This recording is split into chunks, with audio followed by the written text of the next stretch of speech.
This week on the Racing Insiders, the Sebring 12-hour goes down after 12 hours of racing. It's decided in the last 12 minutes. V8 Supercars, a surprise winner in Melbourne. You won't believe who won this event. And the Mint 400, a surprise winner there. Travis Pastrana, well, you stick around. You got to believe what he's doing in the Mint 400. And are you kidding me? What's going on in our minds? Next on the Racing Insiders.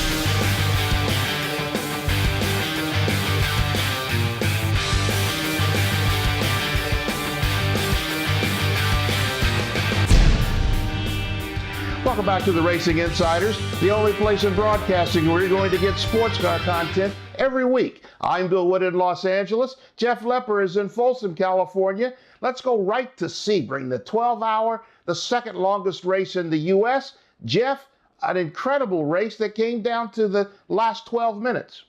Yeah, it really was. It was a nail biter if you were watching live or if you were keeping track of the live timing and scoring there. It really was. And I got to give a huge shout out to my buddy John Potter there at Magnus Racing, winning the GTD class in his Porsche, as well as the Porsche, the RSR, winning in the LM category. So it was a double race win for Porsche. It'd be interesting next year if we can get that, you know, the hybrid 919 Porsche to come over and race the Sebring 12 hours as well, and maybe they could win all three classes. What do you think about that, Bill? It is a great race, and we do need to have those cars come here to the United States. But anyway, let's go to our correspondents in the Tudor United Sports Car Championship, John DeGeese and Peter Keane. Guys, it was a great win. 12 hours of racing came down to the last 20 minutes. It was a good finish. Absolutely, Bill. Marino Franchitti took over the lead following the final round of pit stops. He stayed out after pitting prior to the last caution with about 50 minutes to go. The Chip Ganassi Racing Ford Riley held the point, restarted with 20 minutes to go, and stretched out his lead in the final few moments of the race. Ryan Diel had held the lead before the yellow flag, and in the Extreme Speed Motorsports ESM HPD P2 car. And he was able to had a pretty good fight with Sebastian Bourdais and Olivier Pla in the Oak car in the closing laps, and Ryan managed to close the gap towards the checkered flag, but it wasn't enough. It ended up being a really big victory for Ganassi, their first Sebring win in their first appearance, and they're the first team to win the Daytona 24 Hours, the Daytona 500, the Indianapolis 500, and now the 12 Hours of Sebring. It was a huge thing, Peter, that restart. Coming out of turn one, it was a mad scramble. And that was what people always complained about in sports cars, that it's boring, but it was anything but boring in that last restart. Well, definitely, you know, they definitely set the stage there with 21 minutes to go for a big shootout. And, you know, I still don't like the restart policy. I'll talk about that later in the show. But, yeah, what a mad dash. I got to say that I think Extreme Motorsports made a mistake. You know, they took new tires on that last stop when I wouldn't have done it. I mean, the big advantage the P2 cars right now, however, over the Daytona prototypes is that they can double stint their tires. And if you saw the stint before that, DL gets it like a 14-second lead because he comes in just fuel only and stays on hot tires and drives away from the DP cars. I think if they would have put new tires on the second to last stop and then used tires for that last stop, I think they win the race. I mean, they're right on the gearbox of the 01 with hot stuff and the stuff they're used to, and they go get it. So, I mean, I guess hindsight's 20/20.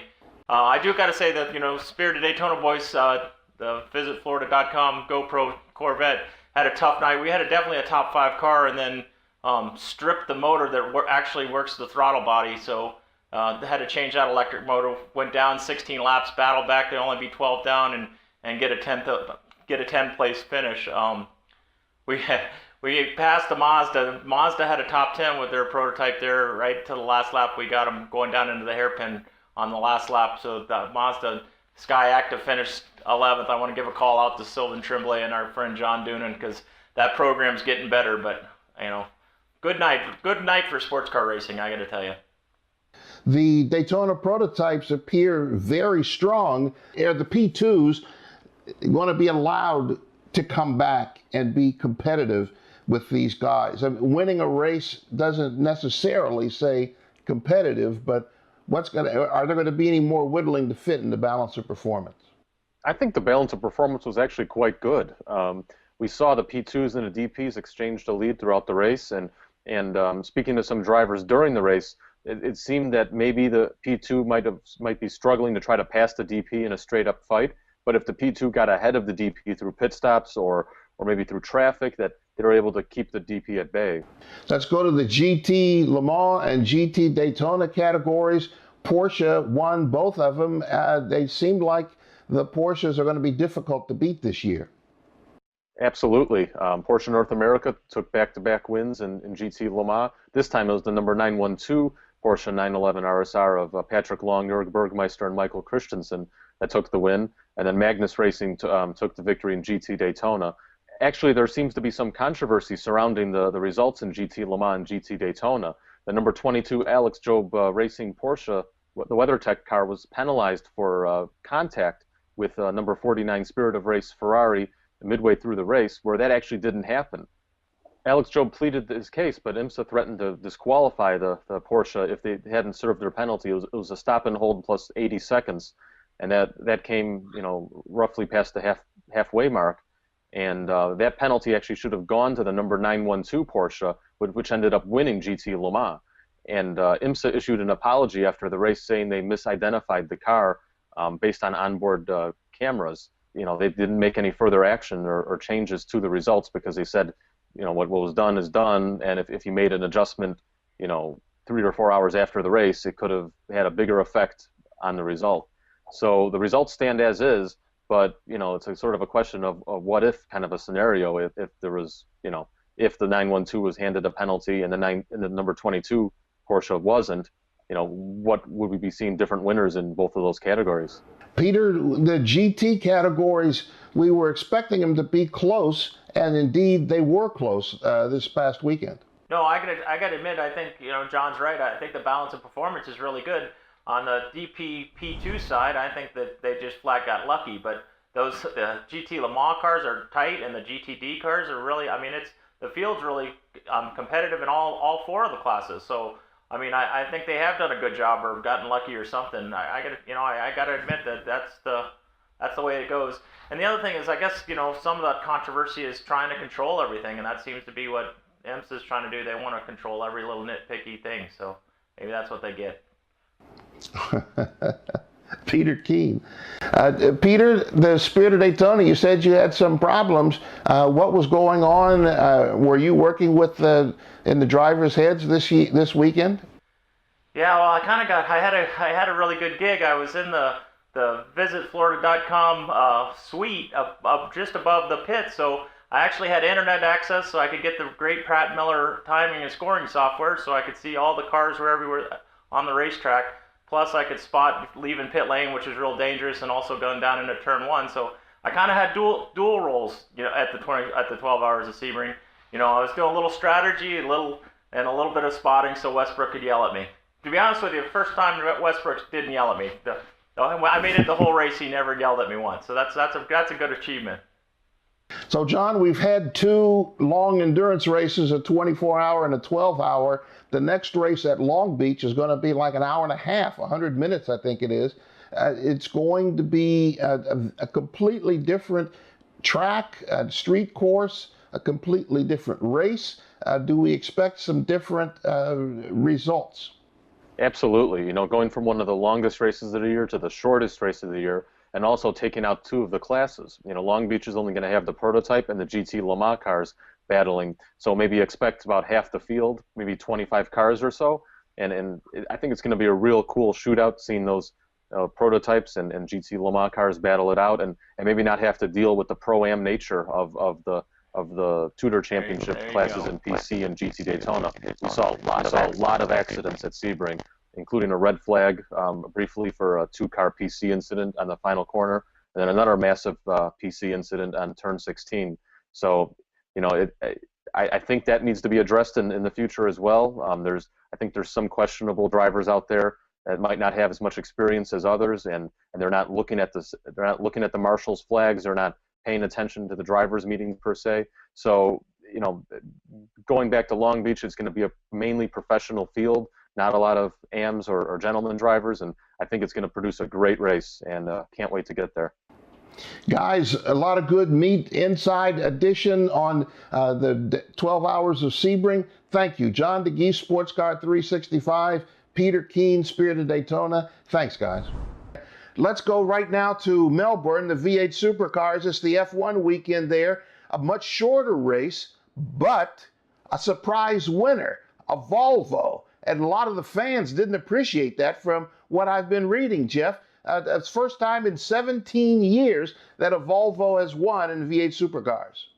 Yeah, Scotty McLaughlin in that Valvoline Polestar Volvo S60. You got to think, me being a biased Pirelli World Challenge guy, that some of that Pirelli World Challenge technology had to go to that Volvo for them to take the win in race number 4. That's right, 4 races this weekend at Melbourne. So it was all 20-minute sprint races, no pit stops, balls to the wall, 20-minute races. Shane Van Gisbergen, he won the first 3, looking for maximum points. Pretty uneventful in race number 4 where he finished 14th, but you got to give it up for that Volvo team coming in. 5 different manufacturers in V8 Supercars. Volvo, this kid had the best finish at Adelaide. Battle for the last lap in race number 2 there with Craig Lowndes. I don't know where this kid came from, Scotty McLaughlin. He drops F-bombs on live cameras. The kid is great. He's got to be great with the fans. However, Volvo, not great with the fans. They're purist. If you go to the Bathurst, it's either Holden with the GM brand or the Ford Falcons. You're a Ford or a Holden guy. Now you got Nissan, Mercedes, and Volvo. It's going to be a battle, I think, to have those fans win over for this Volvo. But if they can do that, they did pick that right driver with Scotty McLaughlin. I like the format changes. You're absolutely right to have short sprint races, 12 laps, 20-minute races, and to have longer races, the Bathurst race. And I love that because it gives you a chance to see the drivers and the cars operate in different realities. Now, the points that last year's champion, Jamie Whincup, is way down in 7th in points, and his teammate, Craig Lowndes, is leading the points. This is going to be a big shakeup when you get good drivers in fresh material and good resources. It's going to be a big shakeup. Whincup may not have a clear path to the championship this year. And I don't see that as a bad thing. I think, he needs to kind of, I don't want to say get back to reality, but the guy is a machine, 4-time champion. I mean, when you go out and race with this type of competition that these manufacturers are bringing, the drivers are bringing in V8 Supercars, to win 4 championships is pretty cool. I mean, that's hard to do. So to keep that streak going is going to be very hard, especially in the 2014 season. Yeah, it's pure speculation, but seeing the Volvo win in a 12-lap race, do you think that's a sustainable kind of thing? Is Volvo, is that just an anomaly, or do you think Volvo is here to compete with the Nissans and the Mercedes and the Commodores and the Falcons? Oh, I think they're here to compete. 7 rounds they've raced with Adelaide and Melbourne now, and the Volvos had 3 podium positions already, so almost 50% of the races they've done, the Volvo's been on the podium with Scotty McLaughlin. I think they're here to stay. That's the V8 Supercars in Melbourne on the F1 weekend. A Volvo won the thing, and some fans didn't appreciate that. Some even booed. That's crazy. That's crazy. Right next, the Mint 400. Travis Pastrana. You won't believe that guy gets in anything. He didn't have great success in NASCAR, but he loves the dirt, and evidently the dirt loves him. We'll talk about the Mint 400 right after this. This is the Racing Insiders. We'll be right back. This segment of the Racing Insiders was brought to you by Go Pro, be a hero. Want to keep up with all the racing action at the track? Well, download the new Go Racing TV iPhone and Android app. And remember to like us on Facebook and follow us on Twitter.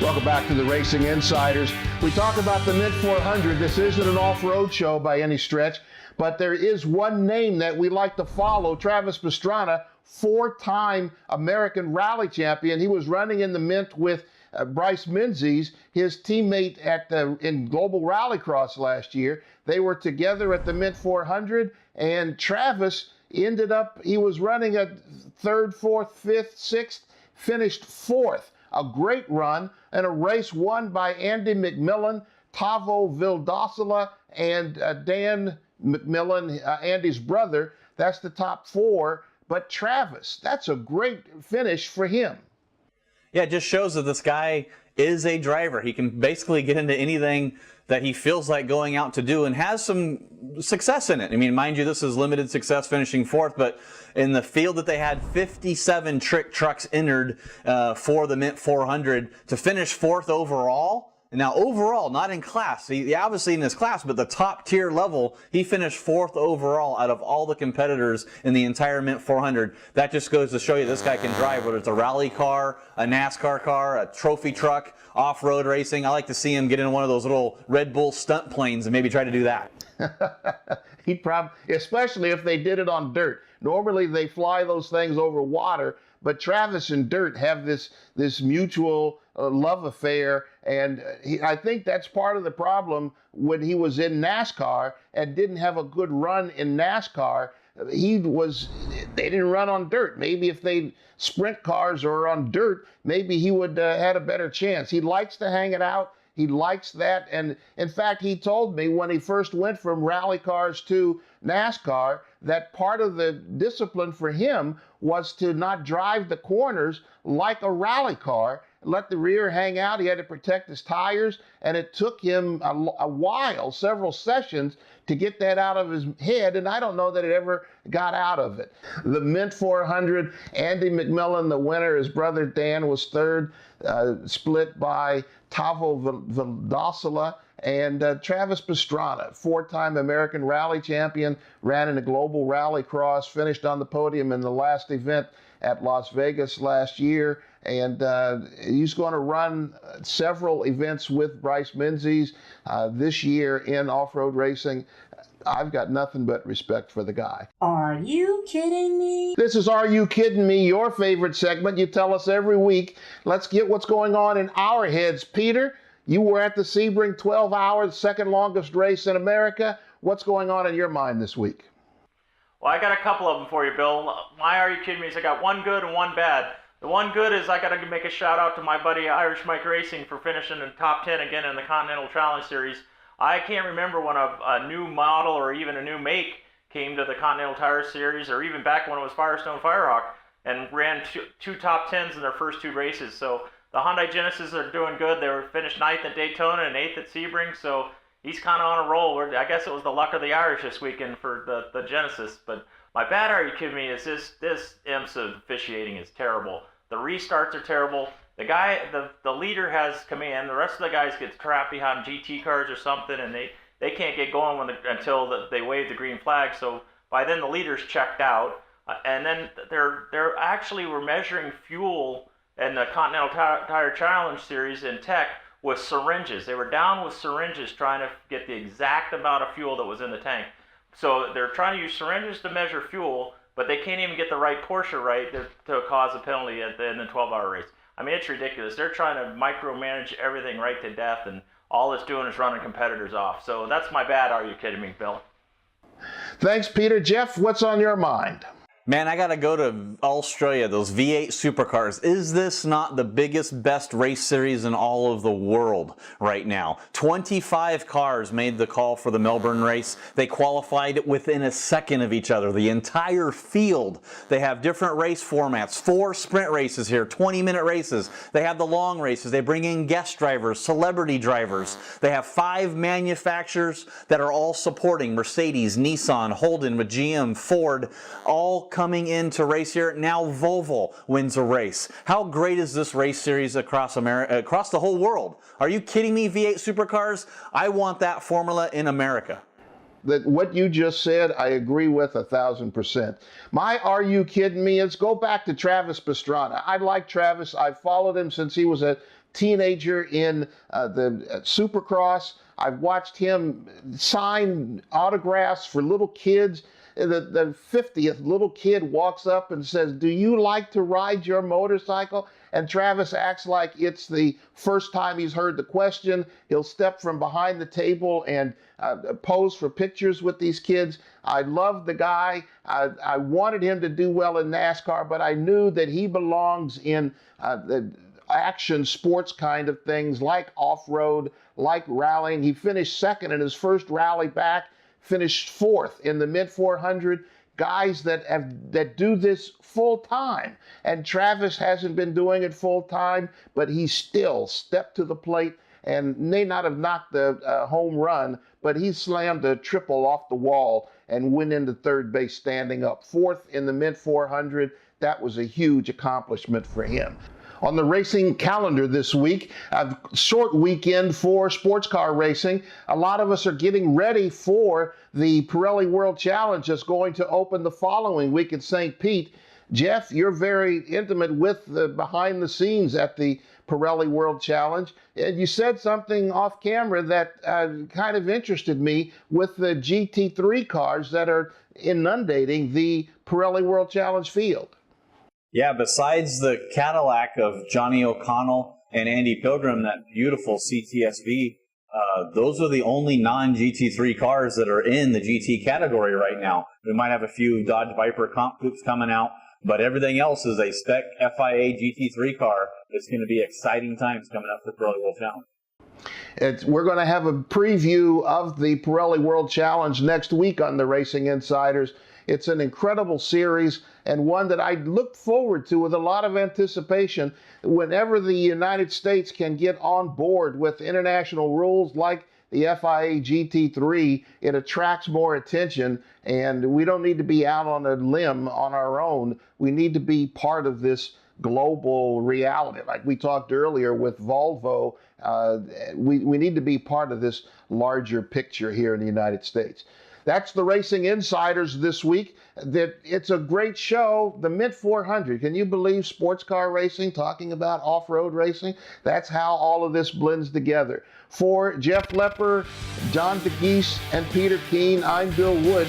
Want to see you next week. Until then, take care of each other and respect each other. Peace.